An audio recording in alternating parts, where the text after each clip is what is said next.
एकादशी भी है और साथ में सोमवार भी है। वीडियो स्टार्ट करूँ उससे पहले मेरी दो सब्सक्राइबर है, एक तो रजनी शर्मा और दूसरी नीलम रानी। दोनों के ही बच्चों का बर्थडे है। जो रजनी शर्मा है उनकी बेटी आयुषी का 26 जुलाई को, और जो नीलम रानी है उनके बेटे का बर्थडे है। उन्होंने नाम नहीं बताया, उन्होंने डेट भी नहीं बताई, बट उन्होंने कहा कि मैं अपने वीडियो में उनको जन्मदिन की शुभकामनाएं दूँ। तो दोनों ही बच्चों को ढेर सारी शुभकामनाएं जन्मदिन की। और Kanha ji bless both of you.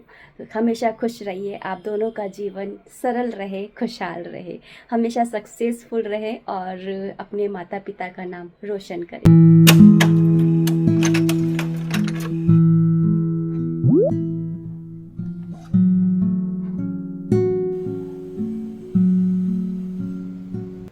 अफसोस हमारे बीते हुए कल को बदल नहीं सकता, और चिंता हमारे आने वाले कल को संवार नहीं सकती। इसलिए आज में जीना सीखो। गुड मॉर्निंग एवरीवन, नमस्ते, राधे राधे। कैसे हो आप सब? उम्मीद करती हूँ अच्छे होगे, खुश होगे और बिल्कुल मज़े में होगे, आनंद में होगे। यहाँ की सारी सामग्री देख कर के आपको पता चल ही गया होगा कि आज बनने जा रही है पाव भाजी हर्षित की डिमांड पर। और मुझे भी बनाने में बहुत अच्छा लगता है, क्योंकि इसके अंदर मैं डाल देती हूँ ढेर सारी सब्जियाँ, वो सब्जियाँ जो हर्षित छूना तो दूर देखना भी पसंद नहीं करता।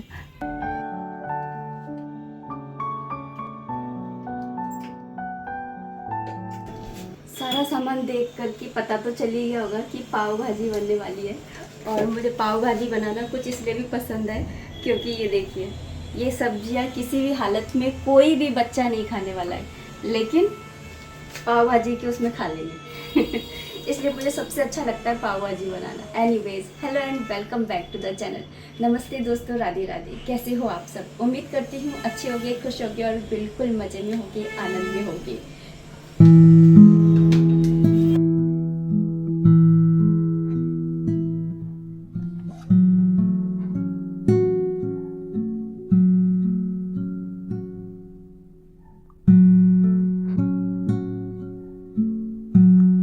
ये वाली बोटल्स ना अच्छी तो है, बट है ना, जब ये कम हो जाता है ना सामान तो दिखता नहीं है सामान, तो उठा उठा करके देखना पड़ता है। एनीवेज, यहाँ पर नो कंप्लेंट्स। और यहाँ पर मैंने ना कुकर चढ़ा दिया था, जिसके अंदर मैंने तेल डाला था, मस्टर्ड ऑयल, और उसके अंदर मैंने डाल दिया था जीरा, और उधर मैंने फिर डाल दिया था प्याज मिर्ची। मैं इसी समय छोंक दे रही हूँ, मैं ऊपर से अलग से कोई तड़का नहीं लगाऊंगी। पहले सोचा था नए वाले पोत में बनाऊंगी, बट उसके अंदर टाइम लगेगा थोड़ा, तो 15-20 मिनट ज़्यादा ही लगेंगे इससे। तो और हर्षित को बिल्कुल वेट ही हो रहा था, मैंने कुकर में ही बनाया। वैसे तो मैं कुछ भी बनाती हूँ हर्षित को पसंद ही आता है, लेकिन पाव भाजी एक ऐसी रेसिपी है जो हर्षित को है ना बहुत ज़्यादा पसंद आती है मेरे हाथों की। और आप लोग बताइएगा कि आपके बच्चों को आपके हाथ की कौन सी रेसिपी सबसे ज़्यादा अच्छी लगती है। अभी मैंने टमाटर भी डाल दिए थे, और यहाँ पर मैंने मसाले डाले थे कुछ, जिसके अंदर मैंने हल्दी, धनिया और लाल मिर्ची डाल दी थी। और साथ ही मैंने यहाँ पर जो पाव भाजी का मसाला होता है ना, वो भी डाल दिया है। और साथ में ये डाल दिया मैंने ढेर सारी सब्जियाँ। और चुकंदर डालना आप बिल्कुल भी मत भूलिए, इससे कलर बहुत अच्छा आता है।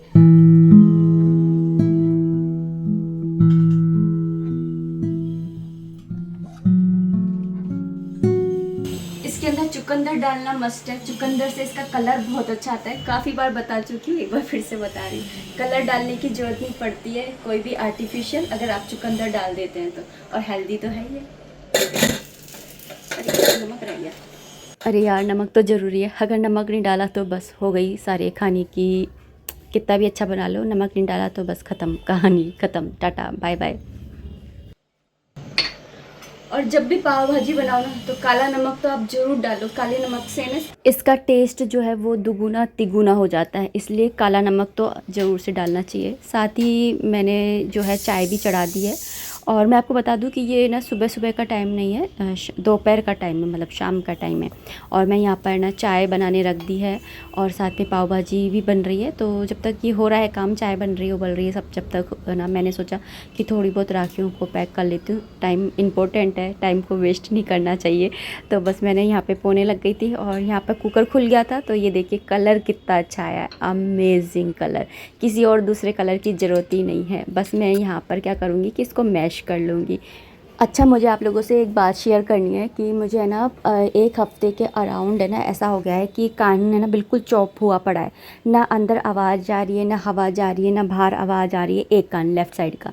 तो फिर बस है ना हम लोग है ना डॉक्टर के गए थे चेक कराने के लिए। और है ना फिर क्या हुआ वो सब मैं आप लोगों को डिटेल में अभी थोड़ी देर में बताऊँगी। और यहाँ पर मैंने ना वो कर लिया था, मैश कर लिया था बट उसको भाजी को, और बटर डाल डाल करके। स्टार्टिंग में जब मैं छोंकती हूँ ना उस टाइम पे मैं बटर नहीं बनाती हूँ, और कभी भी है ना पाव भाजी बनाओ और उसमें बटर ना डालो, ऐसा तो हो ही नहीं सकता है। तो मैंने ना बटर डाल डाल के उसको अच्छे से मैश कर लिया है। और यहाँ पर मैं जो पाव है उसको सेक ले रही हूँ। आप है ना पाव सेकते समय जो पाव भाजी का मसाला होता है उसका यूज़ कर सकते हो वो डाल करके, लेकिन मैं तो सिंपल ही है ना बस है ना बटर डाल करके और इसको ऐसे ही सेक लेती हूँ नॉर्मली। काफ़ी अच्छा लगता है और ज़्यादा कुछ मैं करती नहीं हूँ, ऐसे ही यूनिक लगते हैं ये तो बहुत ज़्यादा। तो बस यहाँ पर तैयार हो गए थे, तो बस मैं हर्षित को जो है थाली लगा दूँगी।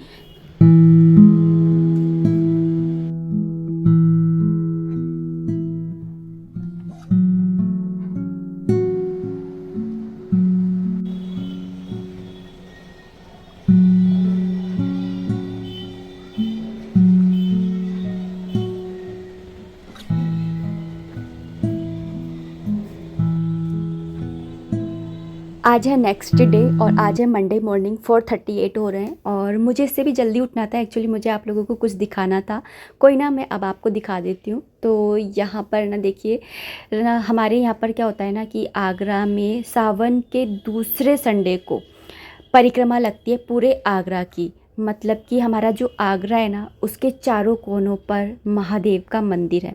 उन महादेव के मंदिरों पर न जल चढ़ाया जाता है और पूरी परिक्रमा की जाती है। तो इस तरह से भक्त जो हैं वो शाम के 4 बजे से स्टार्ट कर देते हैं परिक्रमा, और पूरी रात भर करते हैं और 6-7 बजे तक इनकी परिक्रमा जो है वो कंप्लीट होगी।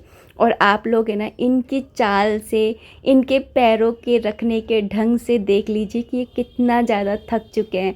क्योंकि आगरा आप लोग भी जानते हैं ऐसा छोटा मोटा तो है नहीं, काफ़ी बड़े या ना क्षेत्रफल में फैला हुआ है।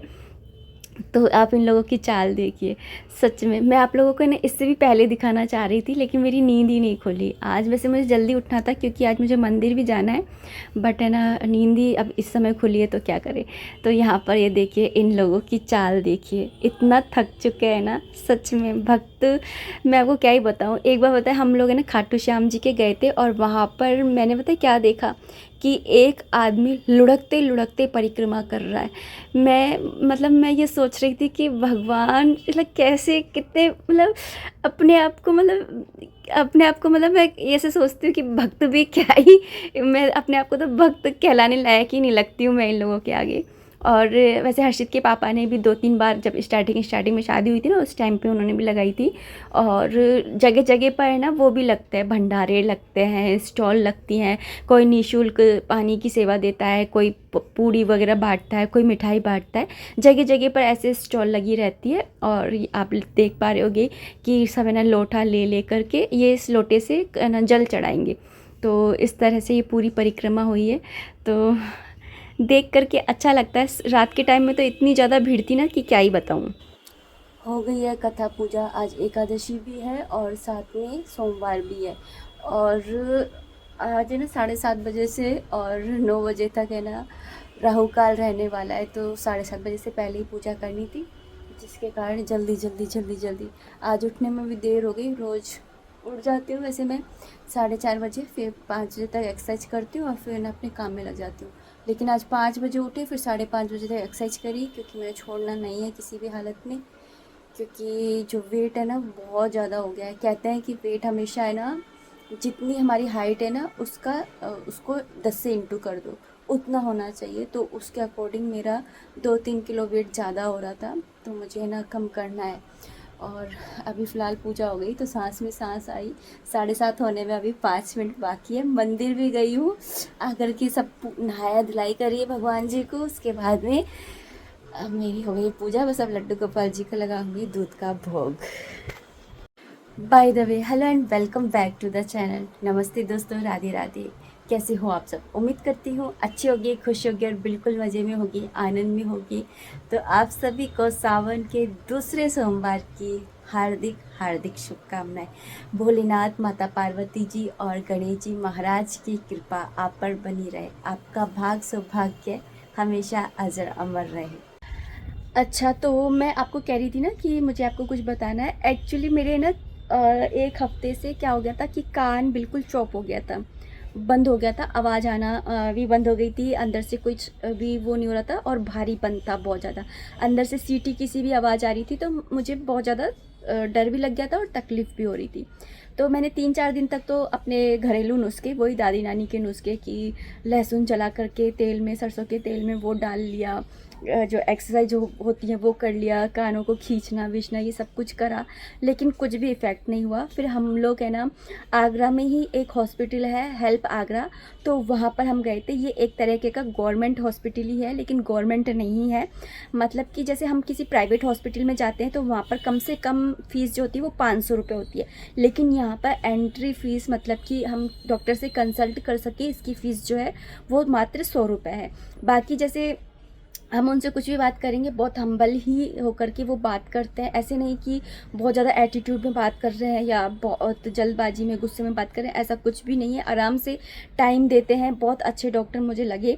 और उसके बाद में ना मतलब और जो भी आपका ट्रीटमेंट होगा, जैसे कुछ दवाई लग रही है या कुछ भी ट्रीटमेंट होगा तो उसके आपको चार्ज देना होगा, लेकिन कंपेयर टू अदर हॉस्पिटल आपको कम चार्ज देना होगा। तो इसलिए मतलब मुझे ये हेल्प आगरा जो हॉस्पिटल है मुझे काफ़ी अच्छा लगा। डॉक्टर काफ़ी हम्बल हैं। अगर आप लोग भी आगरा से हैं तो आप लोग बेझिझक होकर के वहाँ जा सकते हैं। स्टार्टिंग में जब मैं गई थी फर्स्ट डे तो मुझे काफ़ी डर लग रहा था कि गवर्नमेंट हॉस्पिटल है, गवर्नमेंट हॉस्पिटल में तो, क्योंकि मेरे स्किन पे आपको याद है एक बार बहुत सारे दाने हो गए थे, तो हम गवर्नमेंट हॉस्पिटल में गए थे इमरजेंसी में। तो वहाँ पर ना इतनी मतलब इतनी रूडली बात कर रहे थे ना डॉक्टर, तो अच्छा ही नहीं लगा था। लेकिन जब मैं doctor Sumit ENT gold specialist हैं, गोल्ड मेडलिस्ट है, स्पेशलिस्ट नहीं, गोल्ड मेडलिस्ट है, तो गोल्ड का मेडल मिला हुआ होगा मतलब। तो मुझे काफ़ी अच्छा लगा उनका नेचर, हम्बल नेचर था। काफ़ी अच्छे से टाइम दे करके उन्होंने चेक किया और मुझे बोला। और अभी भी मेरे कान के अंदर ना पट्टी डली हुई है और रुई भी लगी हुई है, मे भी आपको दिखेगा नहीं क्योंकि अंदर उन्होंने घुसाई है। तो मेरे कान में हो गया था फंगल इन्फेक्शन हो गया था, बारिश के मौसम में अक्सर हो जाता है, या फिर जैसे पानी चला जाता है ना कान के अंदर तो हो जाता है। तो मैं तो यही सोच रही थी कि मैं पूरी बारिश में एक बार भी ना बारिश में नहाई नहीं, और ना डेली सिर भी नहीं धोती। मैं तो हफ्ते में एक बार संडे को धोती हूँ, या फिर कभी इमरजेंसी होती है उस टाइम पर ही धुलता है सिर, नहीं तो मेरा तो सिर भी नहीं धुलता। तो मेरे कान में पानी कैसे चला गया, फंगल इन्फेक्शन कैसे हो गया। बट एनीवेज जो भी है, वो कहते हैं ना अंत भला तो सब भला, अब एकदम ठीक है। बस इसके अंदर ना पट्टी भरी हुई है, मतलब सफाई हो गई है, पट्टी भरी हुई है, और सैटरडे वाले दिन मेरी ये पट्टी जो है वो निकल जाएगी। मतलब डॉक्टर ने कहा था कि घर पे ही निकाल लेना, कोई दिक्कत की बात नहीं है, और नहीं निकले तो आप आ जाना। तो हम लोग तो घर पर ही निकाल लेंगे, हर्षित के पापा है ना चिमटी से निकाल देंगे। तो हम लोग दोबारा तो जाने वाले नहीं है, क्योंकि बहुत लंबी लाइन लगती है, क्योंकि डॉक्टर भी अच्छे हैं, हॉस्पिटल भी अच्छा है, फ़ीस भी कम है, सब सारी ही है ना वो है मतलब फैसिलिटी, तो कौन नहीं जाना चाहेगा। तो जो भी आगरा से हैं, क्योंकि मुझसे बहुत सारे लोग हैं जो आगरा से जुड़े हुए हैं, और अगर आप लोगों को नहीं पता है तो मैंने आप लोगों को बता दिया है। हेल्प आगरा में जा कर के आप अपनी कुछ भी ट्रीटमेंट है वो आप करवा सकते हैं। अच्छा, ये कोई भी है ना स्पॉन्सर वीडियो नहीं था, ये मैंने बस जो जनरल नॉलेज के लिए बताया था, क्योंकि मैं खुद अनभिज्ञ थी इस चीज़ के लिए। तो मुझे ऐसा लग रहा था कि मुझे ना आप लोगों को बताना चाहिए। और ऐसी फैसिलिटी है ना सिर्फ आगरा में ही नहीं, हर शहर में है ना गवर्नमेंट की तरफ से मिली हुई होती है, बस हम लोगों को ये ना पता नहीं होता है। तो हम लोगों को थोड़ा सा है ना ध्यान रखना चाहिए, मुझे ऐसा लगता है। और वैसे भी जब मेरे कान में ऐसे प्रॉब्लम हुई ना तो मैं बहुत ज़्यादा डर गई थी कि पता नहीं क्या हो गया है, कैसे क्या होगा। तो है ना 2 मीटिंग में मेरा सारा सब कुछ सही हुआ था, और ये जो दूसरी मीटिंग थी ना, ये इससे पहले का जो समय था ना, ये इतना डर के साथ में बीता ना। मैंने जब अपनी मम्मी से बात की तो मम्मी सिर्फ यही बोली कि ये ना जैसे जैसे उम्र बढ़ेगी ना तो डॉक्टर से डरना छोड़ दे, क्योंकि डॉक्टर और उम्र है ना, उम्र के साथ में डॉक्टर से है ना डरना बंद कर देना चाहिए इंसान को। तो यही है, तो बस अपडेटेड रहना चाहिए, मैं तो इतना ही कहूँगी। तो मैंने अपनी दुख भरी दास्तान आप लोगों को सुना दी है कि मैं इन दिनों इस चीज़ से ना जो हूँ वो हुई हूँ। देखो आपको रूई पता नहीं दिख रही है या नहीं दिख रही, मैं दिखा भी पा रही हूँ नहीं पा रही हूँ, क्योंकि मैं खुद नहीं देख पा रही हूँ तो मैं आप लोगों को क्या ही दिखाऊँ। तो चलिए अब इस वीडियो को इतना ही रखते हैं। उम्मीद करती हूँ वीडियो पसंद आई होगी, अगर आई है तो प्लीज़ लाइक कर दीजिएगा। कोई भी कमेंट है, कोई भी सजेशन है, आप कमेंट बॉक्स के थ्रू मुझे कर सकते हैं। मिलते हैं नेक्स्ट वीडियो में, तब तक के लिए आप अपना खूब सारा ध्यान रखिए, खुश रहिए, कीप एंजॉयिंग। जय माता दी, राधे राधे, हरे कृष्णा।